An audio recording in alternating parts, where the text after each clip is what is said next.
exciting one in my opinion. Light heavyweight fight between William Nightmare Knight and Aleksa Camur. Now, this is my second bet of the evening. I've already taken a shot here on this one. William Knight 8-1 coming to us from Dana White's Contender Series. Aleksa Camur undefeated 6-0. William Knight is, for lack of a better way to put it, Matt, he is a brick shithouse. This guy is solid muscle. And oh, we lost Matt. hopefully Matt's internet connection fixes itself and he can jump back in here real quick in a minute. But otherwise, hey, we keep rolling. There he goes. All right, Matt's on his way back. Man.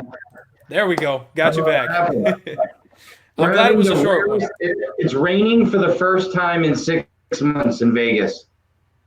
Oh, wow. Really? Yeah. We could use some. Oh, you know what? Tyler Hanna, thank you very much. The shirts are on their way. I do apologize. I did a t-shirt giveaway a couple of weeks ago. For those of you that did win the shirt, we had one of my grandparents go into hospice and pass away this last week. So things have been a little crazy in the personal life. I promise you, those are getting shipped out. I apologize for the delays. So, Matt, we were talking about William Knight, Aleksa Camur.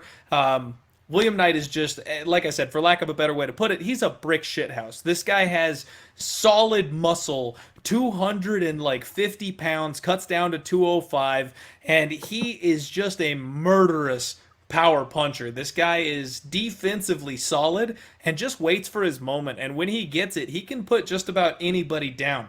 Aleksa Camur on the other side, he was knocking everybody out on the regional scene, gets to the UFC and takes on Justin Ledet, a guy who, while he may be durable, is not someone I'm overly impressed with in the UFC. He's currently on an 0-3 run, and Aleksa Camur seemed kind of lost when he didn't fall over after the first round.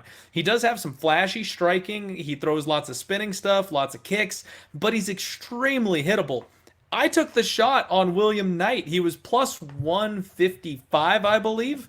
And again, I'm going ahead and taking another stab at a dog. Aleksa Camur may be the guy who's got a higher ceiling technique-wise, but I think that William Knight, he's actually, believe it or not, got more experience than Camur does at this point in his career. And I think he's going to land a bomb.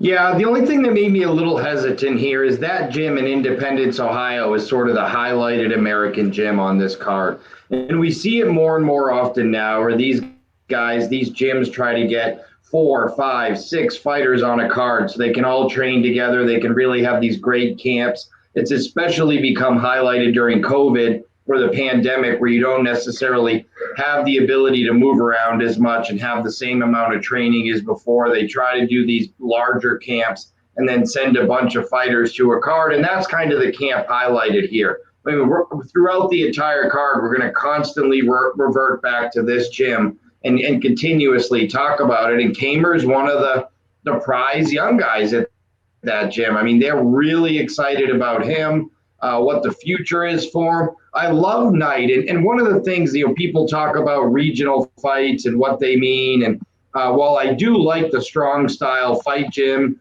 over there in Independence, Ohio, regional wins and losses and how they age is interesting. So the only loss on the career of William Knight is to Tafon Nchukwi. And by the way, Tafon Nchukwi just looked absolutely amazing on his fight on Dana White Contender Series, and he just earned a contract himself. So that one loss in the career of William Knight has aged very well.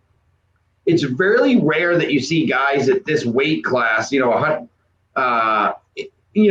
basically 205 pounds here and having a total of 1.5. And last time I looked, and I know it was early, the over was minus 125, but both of these guys are the exact same, and that they go in there to get a finish. So assuming that when I go back tonight, this total is still, even if I had to lay minus 110 or minus 15, but right now it was actually plus 105 before I looked. Dude, I think I think someone's going down in this fight. These two just throw down. It's just the style of both of them, and they both throw bombs.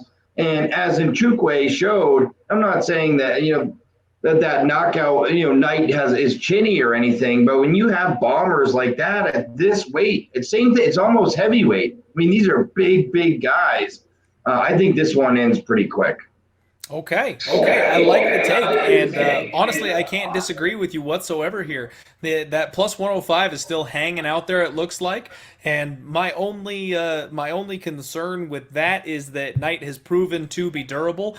If Kamer has leveled up, if he's made the changes that he's not quite as hittable, then maybe this one squeaks over that. But honestly, I'm right there with you. I've seen the tape and the shots Aleksa Camur was taking from Justin Ledet. He will not be able to withstand from a guy like Knight. I do think that this fight probably ends in the first round. If you get to the early second round, hey, that's just as good. So I Yeah. don't mind that under 1.5 look. Yeah, especially if it's plus money. If you could still grab plus money, I think the values for me with the under there. I mean, if I had to take Knight as a dog or under at least gives me more options still at a plus. Because I mean, let's face it, Knight's only loss is by knockout, and it happened pretty quick. And Kamer's a big guy who's going to be throwing big bombs. So at the end of the day, I like the fact that we can get plus money on someone sleeping in the first 7.5 minutes. That's fair. And it's funny though. I love that we have these little conversations because my reasoning for taking Knight is essentially the exact opposite. That I'm saying I think Knight's going to land a bomb. He's got 2 third-round knockouts. He's been able to Yeah, withstand everything that his opponent has brought to the table, and then still except in uncork Chukwi. late in the fight. Yeah, and that's where against a guy like Kamer, I feel like Kamer could be the one driving the fight for the first round, round and a half. Knight stays safe, and then once Kamer starts to slow down, once that defense starts to slip a little bit, well, that's when we get you. And I mean, I hope both of us cash because we both definitely can. Sure. But that's why I'm playing Knight is because if that late finish comes, I think it's going to be more often Knight than it is Kamer.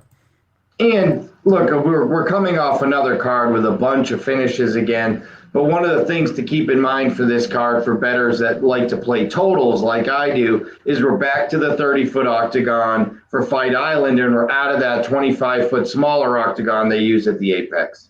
Absolutely. And you know what? Dana is convinced that it doesn't matter, but I tell you, we are convinced the other way. It absolutely matters. And I think the larger octagon allows for much more movement, and people will be able to avoid each other more often. And because of that, there may be less finishes. So we'll see, though. We've got some absolute murderers on this card.